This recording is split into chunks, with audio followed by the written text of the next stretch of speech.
What's up, foodies? Today we're making shrimp Saganaki, a Greek taverna dish that's bold, briny, and made for bread dipping. If you've never had shrimp Saganaki before, it's delicious and you're definitely missing out. It's essentially shrimp simmered in a tomato and ouzo sauce, topped with lots of feta cheese, and then it's tossed in the oven. It's rustic, it's rich, and it is one of my favorite seafood dishes. So let's get into it. Grab 5 ripe Roman tomatoes and grate them using the large holes on a box grater. I cut the tomatoes in half and I grate them straight into a bowl and skin side out. It naturally peels away as you go and I discard the skins when I'm done. Grating them gives you a super fresh base. It's smooth but still with a bit of texture and no need to blanch or peel anything. Now heat up a wide pan over medium heat, add about 2 tablespoons of olive oil and drop in 450 grams or roughly 1 pound of raw shrimp. We're not cooking these all the way through, we're just searing them for 1 to 2 minutes on each side just so they pick up a bit of color. The sear also gives them a bit of a head start before we bake them in the sauce later. Once they're pink on the outside, scoot them out and set them aside. Back in the same pan, don't wipe it out, we want all those little bits, add a drizzle more of olive oil if it's looking a bit dry. Toss in 1 small finely diced onion and let that go for 4 to 5 minutes. You're looking for soft, slightly golden, but not burnt. So we kind of want to caramelize our onions a little bit. Once onions start to look golden, stir in 3 cloves of minced garlic and then about half a teaspoon of red chili flakes.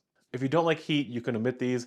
This doesn't make it spicy, just adds a gentle warmth that balances out the richness of the tomatoes and feta. In my opinion, it really needs it, so don't skip it. Add a little bit in, you'll be fine. Then toss in 1 tablespoon of tomato paste and stir and let it cook down for about 2 minutes. You'll see that it starts to darken a bit and start sticking to the bottom of the pan. Now here comes the best part. We're going to add some ouzo. Pour in 125 mils or about half a cup.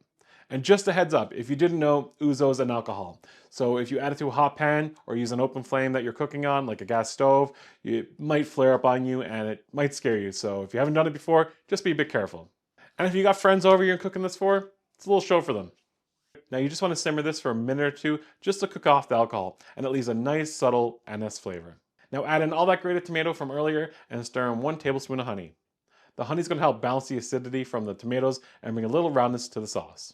Then let it simmer, uncover for about 10 minutes, keep an eye on it, it should reduce slightly and thicken up. You want it saucy, not watery. Then adjust your salt and pepper. Now let's add our shrimp back into the pan. But just don't dump them in though, nestle them into the pan so they're surrounded by the sauce and still visible. This way they cook evenly and absorb all the flavor.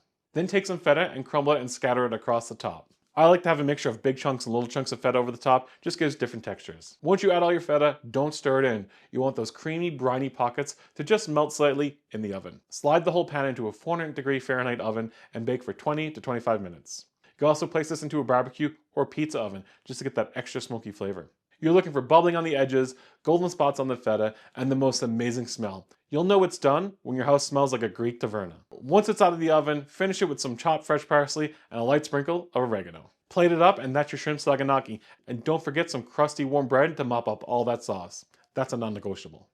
If you've never had this dish before and you give it a try, let me know what you think in the comments below. And if you like this video, give a thumbs up, a subscribe down below. Until next time, FOOD-DEE out.